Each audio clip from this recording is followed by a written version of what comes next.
तो hello guys, welcome back to learner bits. तो आज की इस वीडियो में हम जानने वाले हैं पीएचपी के बारे में और भी ज़्यादा डिटेल में। सेकंड दो वीडियो हमारी बन चुकी हैं और सेकंड वीडियो में हमने डिटेल में और भी ज़्यादा पीएचपी को जाना था। और इस वीडियो में हम आगे की सारी बातें करने वाले हैं, पीएचपी के बारे में समझने वाले हैं हर एक टॉपिक को डिटेल में। तो चलिए स्टार्ट करते हैं। और हमारी ये पूरी सीरीज में हम केवल 8 वीडियो में, हाँ 8 वीडियो में पूरी पीएचपी को कंप्लीट करने वाले हैं। तो पूरी प्लेलिस्ट को फॉलो करना ना भूलें। तो चलिए स्टार्ट करते हैं। सबसे पहले हम बात करने वाले हैं data and file handling in PHP. PHP के में डाटा एंड फाइल हैंडलिंग कैसे करते हैं वो, और ये हमारी पूरी प्लेलिस्ट चल रही है इस टाइम टेबल के अकॉर्डिंग, इस सिलेबस के अकॉर्डिंग हमारी पूरी प्लेलिस्ट चल रही है। तो चलिए स्टार्ट करते हैं कि डाटा एंड फाइल हैंडलिंग क्या होती है पीएचपी में। Data handling in PHP refers to the process of receiving and processing, storing and sending data between the user and the server. मतलब पीएचपी में डाटा और फाइल हैंडल करने का मतलब है कि ये डाटा, हमारा जो डाटा है और जो सर्वर है और जो यूज़र है, उनके बीच में जो डाटा का फ्लो है, डाटा को रिसीव करने का, प्रोसेस करने में, स्टोर करने में और सेंड करने में, वो पूरा काम करने का ही मतलब डाटा हैंडलिंग है। डाटा से रिलेटेड सारा काम करने का, यूज़र और सर्वर के बीच में डाटा को रिसीव, स्टोर, सेंड, प्रोसेस करने का, सारा काम करने का मतलब ही हम डाटा हैंडलिंग कहते हैं।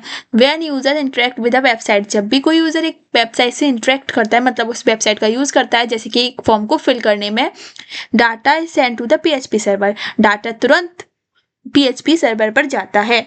Where it is processed and stored और डिस्प्लेड, वहां पर वो डाटा प्रोसेस किया जाता है, स्टोर किया जाता है और डिस्प्ले किया जाता है। ठीक है, तो PHP provide many feature for handling data such as, बहुत सारे फीचर हैं पीएचपी में जो प्रोवाइड कराए हैं उसने डाटा को मैनेज करने के लिए, डाटा को हैंडल करने के लिए। जैसे कि एचटीएमएल फॉर्म्स होते हैं हमारे पास, बिल्कुल। तो हम उन एचटीएमएल फॉर्म्स को भी यहाँ पीएचपी में हैंडल करते हैं, क्योंकि एक्चुअल में पीएचपी हमारी बैकएंड लैंग्वेज है और एचटीएमएल हमारी फ्रंट एंड लैंग्वेज है। तो बैकएंड लैंग्वेज पूरी है, तो इसे वो हैंडल करती है। जो भी हम एचटीएमएल फॉर्म में सबमिट करते हैं, जो भी हम डाटा देते हैं एचटीएमएल फॉर्म में, तो वो हमें जो पीएचपी है वही उसे हैंडल करती है। सुपर ग्लोबल वेरिएबल्स होते हैं, उन्हें भी हैंडल करती है। फाइल हैंडलिंग करती है, कुकी, सेशन, इनपुट वैलिडेशन जैसे सारे काम करती है। चलिए इन्हें एक से हर एक को अच्छे से जानते हैं डिटेल में। पीएचपी फॉर्म्स क्या होते हैं? A form is an HTML element used to collect user input. HTML में हमने फॉर्म बनाने सीखे हैं, तो एचटीएमएल में हम फॉर्म बनाते हैं। तो HTML form is N HTML element. एक फॉर्म एक HTML का एलिमेंट होता है जो कि यूजर का इनपुट कलेक्ट करता है। यूजर कैन एंटर इंफॉर्मेशन, जैसे कि आप इंफॉर्मेशन देते हो अपने फॉर्म में, जैसे कि नेम देते हो, ईमेल देते हो, पासपोर्ट देते हो, कमेंट्स देते हो, या अपलोड करते हो किसी फाइल को। तो ये सारे हमारे HTML फॉर्म में इनपुट होता है यूजर का, क्योंकि हम यूजर हैं। The data entered in the form is send to the server for processing using PHP. अब जो डाटा हमने दिया है, ये सारी चीज़ हमने दी है किसी फॉर्म में, हमने जब किसी HTML फॉर्म में ये सारी चीज़ें सबमिट की हैं, तो ये सारा डाटा कलेक्ट होकर कहाँ जाएगा? पीएचपी के सर्वर के पास जाएगा, और वो सर्वर उस डाटा को प्रोसेस करेगा। जैसे अगर हम बात करें एग्जाम्पल की, तो हमारे पास ये पूरा HTML का फॉर्म है, ये पूरा HTML का हमारे पास फॉर्म है। इस HTML के फॉर्म में हमने यहाँ पर पूरा HTML का फॉर्म है, ठीक है। यहाँ पर हमें इनपुट देना है यूजर का नेम, और फिर हमें सबमिट करना है। तो जब सबमिट करेंगे तो ये जो इनपुट का नेम, यूजर का नेम है, ये इनपुट जाएगा सर्वर के पास, और सर्वर उसे रन कराएगा, उस पीएचपी कोड को रन कराएगा, और उसे उसका जो भी सक्सेसफुल वगैरह मतलब स्टोर कराएगा, फिर जो भी रिजल्ट दिखाना है वो डिस्प्ले करेगा, ठीक है। और डिस्प्ले करने के लिए कभी भी रिजल्ट पीएचपी में नहीं आता है ब्राउजर में HTML में ही आता है। और ये HTML फॉर्म है, ये केवल आपको ये दिखाता है कि आपकी स्क्रीन पे क्या क्या दिख रहा है। लेकिन जो हम जब सबमिट बटन दबाते हैं, तो सबमिट बटन दबाते ही वो जो जो भी रिजल्ट हुआ इनपुट, वो इनपुट सीधे PHP के फॉर्म में ही जाता है सर्वर के पास। ठीक है, एक्सप्लेनेशन की बात करेंगे तो मेथड क्या होते हैं, defines how data will be send. Method ये डिफाइन करते हैं कि कैसे डाटा सेंड हो रहा है, जैसे गेट और पोस्ट। ठीक है, एक्शन की बात करेंगे, page that will process the data. Action का मतलब है जो डाटा यहाँ पर जो दिए गए ना उनकी बात है। पेज जो कि प्रोसेस कर रहा है डाटा को करेगा। ए फील्ड, इनपुट की बात करेंगे, field where the user enters data. Input मतलब जहाँ पर यूजर अपना डाटा देगा। तो इस तरीके से हमारा पूरा ये HTML फॉर्म होता है।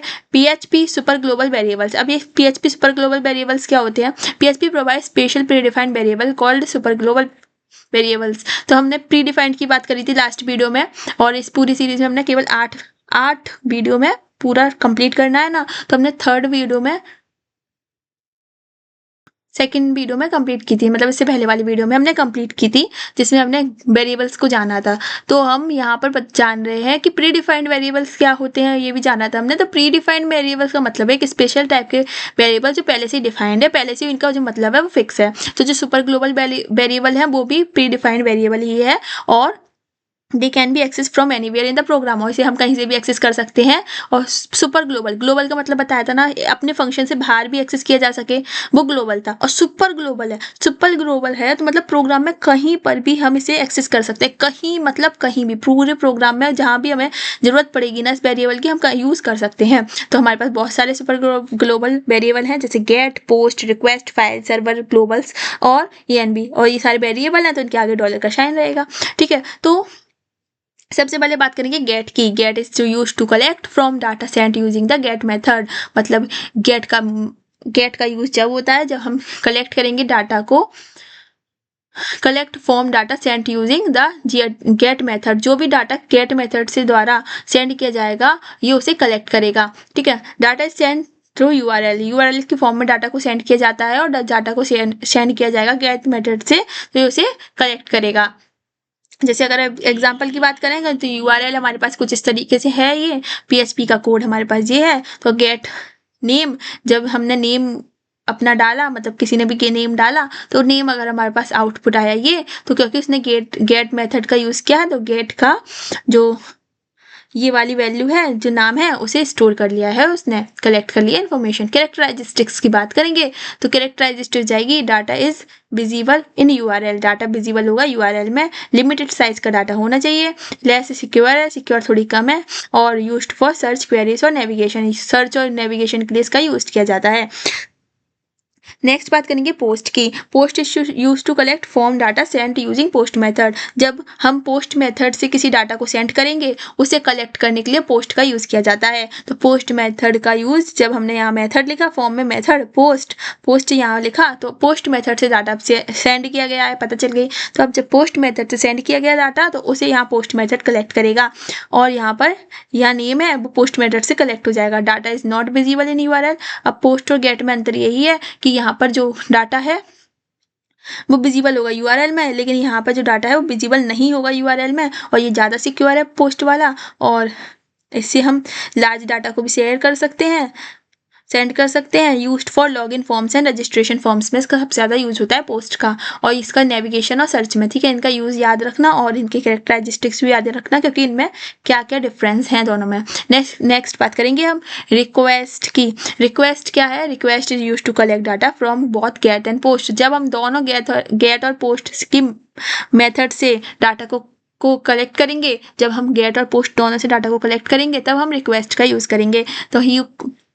तो जब हमने यहाँ पर रिक्वेस्ट किया नेम, ठीक है, तो यहाँ पर इट ऑटोमेटिकली चेक्स। अब ये ऑटोमेटिकली चेक करेगा कि गेट है, पोस्ट है या कुकी है। अभी कुकी आपको समझ में नहीं आ रहा होगा, तो मैं आपको अभी हम कुकी के बारे में पढ़ेंगे तब आपको समझ में आ जाएगा। ठीक है, अब बात करेंगे फाइल्स की। Files use to upload files. अगर हमें फाइल्स भेजनी है, अगर हमें सर्वर पर कुछ फाइल्स भेजनी है, जैसे कि अगर हमें इमेज देनी है, डॉक्यूमेंट देनी है, वीडियो देनी है, तब हम इस फाइल का यूज़ करेंगे। HTML में हमने मेथड तो यहाँ पोस्ट लिख दिया, लेकिन यहाँ फाइल का इनपुट टाइप बता दिया हमने, क्या है, फाइल। हमें पता चल जाएगा पता चल जाएगा कि हाँ हमने फाइल भेजी है। ठीक है, मूव अपलोडेड फाइल, हम यहाँ पे मूव अपलोडेड फाइल लिखेंगे PHP में, और इस तरीके से हमारी पूरी फाइल चली जाएगी, जिसमें हम फाइल 1 लिखेंगे, फिर फाइल का नेम लिखेंगे और फिर इमेज का जो भी फॉर्मेट होगा वो लिख देंगे।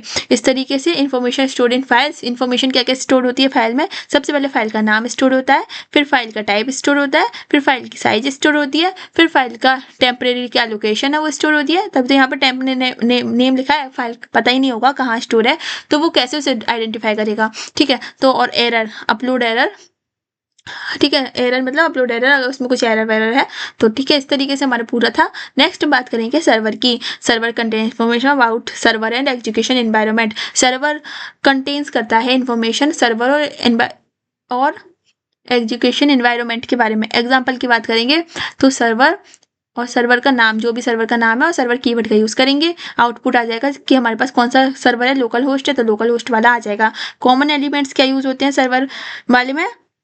सर्वर का नेम होना चाहिए, होस्ट का नाम होना चाहिए और इस तरीके से वेरिएबल है ये।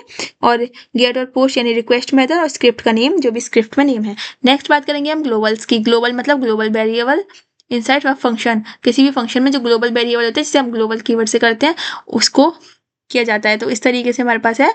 और यहाँ फंक्शन हमने बनाया है, फंक्शन में हमने यहाँ वेरिएबल ले लिया ग्लोबल, यहाँ पर भी ग्लोबल, यहाँ पर भी ग्लोबल। तो जब हम इस जेड को फंक्शन के बाहर भी, जब हम इस जेड को ग्लोबल जेड को मतलब जेड वेरिएबल को इको करेंगे तो हमारे पास रिजल्ट आ जाएगा इन दोनों का, क्योंकि ये ग्लोबल है यानी फंक्शन के बाहर भी हम इसे बुला सकते हैं और एक्सेस कर सकते हैं। नेक्स्ट बात करेंगे ENV की, एनवायरनमेंट वेरिएबल्स की। ये एनवायरनमेंट वेरिएबल्स क्या करते हैं? These variable come from operating system environment. ये ऑपरेटिंग सिस्टम एनवायरनमेंट से आते हैं, यानी एनवायरनमेंट वेरिएबल तो एनवायरनमेंट ऑपरेटिंग सिस्टम के एनवायरनमेंट्स के से आते हैं ये। और यहाँ पर हमें ENV लिखना पड़ता है तो हमें पाथ पता चल जाता है कि यहाँ पर वो वेरिएबल का पाथ क्या है। It show system environment setting, ये शो करता है सिस्टम के एनवायरनमेंट और उसकी सेटिंग के बारे में। इनपुट एंड आउटपुट कंट्रोल्स, यानी इनपुट और आउटपुट कंट्रोल मतलब मैनेज यूजर इंटरेक्ट। जब हम वेब पेजेस पे कोई भी इनपुट डालते हैं, आउटपुट डालते हैं, उन सबका मैनेजमेंट रखने के लिए हम इनपुट आउटपुट कंट्रोल्स को देखते हैं। इनपुट मतलब जब भी आपने कोई एंटर किया डाटा और डाटा कंप्यूटर को दिया, ठीक है। तो जैसे कि टेक्स्ट बॉक्स हमारे इनपुट है, पासवर्ड जब हमने भरा, रेडियो बटन, हमारे clip, check boxes, file upload, submit button, ये सब हमारे इनपुट हैं जब भी हम कुछ इन्फॉर्मेशन देते हैं फॉर्म में, ठीक है। जैसे हमारे एग्जांपल है input type text, input type password, radio और चेक बॉक्स, है ना। तो आउटपुट कंट्रोल क्या होगा? जब भी हमें कुछ डिस्प्ले कराना होगा, जब भी हमें कुछ आउटपुट चाहिए होगा। तो एग्जांपल हो जाएगा इको करना है या प्रिंट करना है। इको मतलब हमें डिस्प्ले करना है और प्रिंट भी हमें प्रिंट करना है। तो इस तरीके से हम जब कर रहे हैं, ठीक है।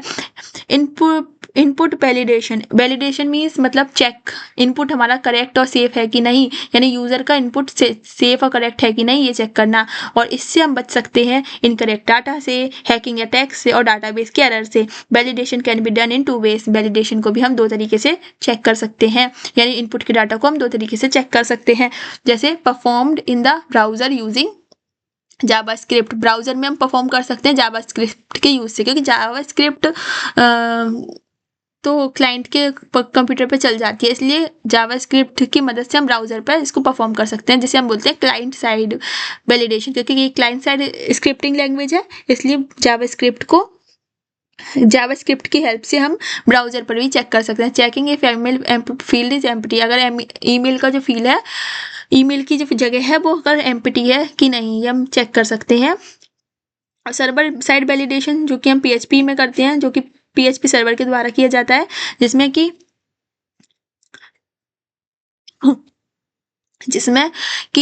PHP का ये पूरा है और इसमें एम्प्टी पोस्ट नेम और इको नेम इज रिक्वायर्ड। जैसे कि यहाँ सर्वर बताएगा कि नेम नहीं भरा गया है और नेम हमारा रिक्वायर्ड है भरना। तो इस तरीके से हमारा होता है सर्वर साइड वैलिडेशन, की सर्वर चेक करके बताता है कि यूजर ने इनपुट सही भरा है या नहीं। कॉमन वैलिडेशन चेक के होते हैं, जैसे कि खाली तो नहीं है कोई, ईमेल आईडी वैलिड है कि नहीं, न्यूमेरिक वैल्यू है कि नहीं, पासवर्ड की स्ट्रेंथ क्या है। कुकीज़ की बात करेंगे। Cookie is a small file stored in the user's browser. Cookie एक बहुत छोटी फाइल होती है जो कि यूजर के ब्राउजर में होती है। जब भी आप किसी वेबसाइट पर जाते हो तो आपने देखा होगा कि आपके ब्राउजर पे लिखा होता है, जिस भी न्यू वेबसाइट पे आप गए, कि accept cookie, accept cookie, accept cookie, देखा है। तो वो जो होता है वो यही कुकीज़ होती हैं। मतलब ये कि वो वेबसाइट आपका चाह रही है टेम्परेरी डाटा को स्टोर करना, ये आपके ब्राउजर में होती है। तो वो जो वेबसाइट है ना, वो आपसे परमिशन मांग रही है कि आप उसे एक्सेप्ट कर लो कुकी को, कि हम आपकी देख सकें। हम आपका स्टोर कर सकते हैं टेम्परेरी डाटा कि आपका इंटरेस्ट किस वेबसाइट पे है, आप क्या चेक कर रहे हो, तो ऐड वगैरह दिखाने में इससे मदद मिलती है।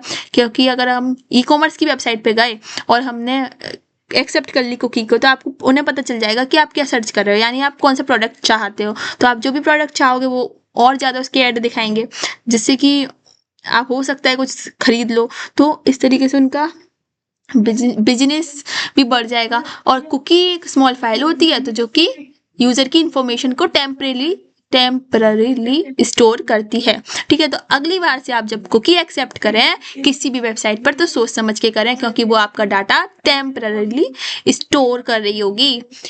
एग्जाम्पल देखो, रिमेंबर करते हो जब भी आप लॉग इन फॉर्म को रिमेंबर करोगे। सेविंग यूजर प्रेफरेंसेस, सेव करना यूजर का प्रेफरेंस क्या है, यूजर क्या देखना चाह रहा है, ट्रैक करना यूजर को। तो ये सारी वेबसाइट्स मांगते हैं कुकीज।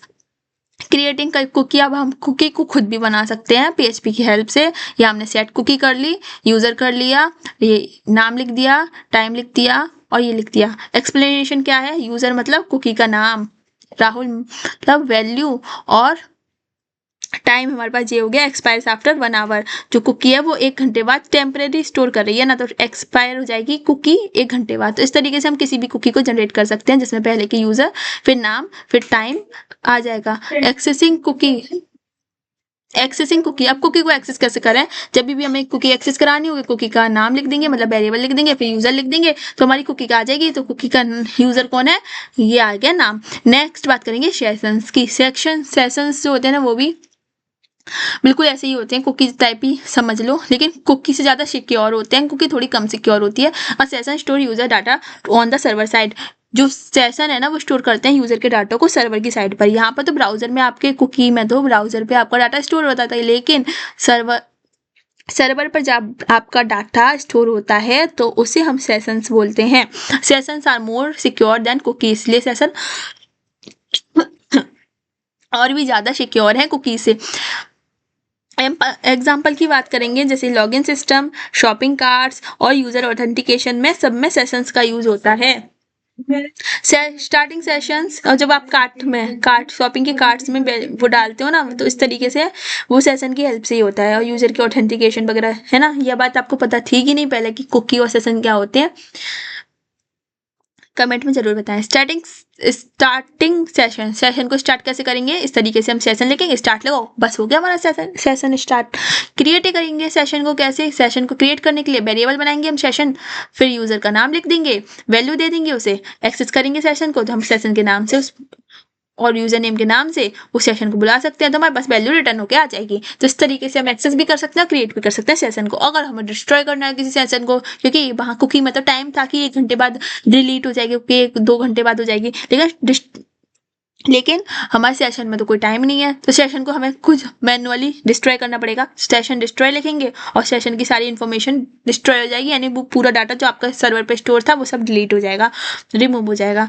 तो डिफरेंस क्या है कुकी में, कि स्टोरेज यहाँ पे कुकी में ब्राउजर में होती है, सेशन में सर्वर में होती है। ये कुकी लेस सिक्योर है और सेशन मोर सिक्योर है। स्मॉल होता है साइज कुकी का और सेशन का लार्ज होता है।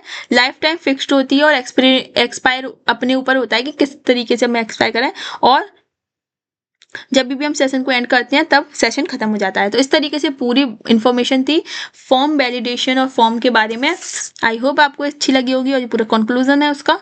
तो अगर आपको अच्छी लगी है तो हमारे चैनल को सब्सक्राइब करें, लाइक करें। Thank you for watching learner bits, keep watching, stay tuned, bye.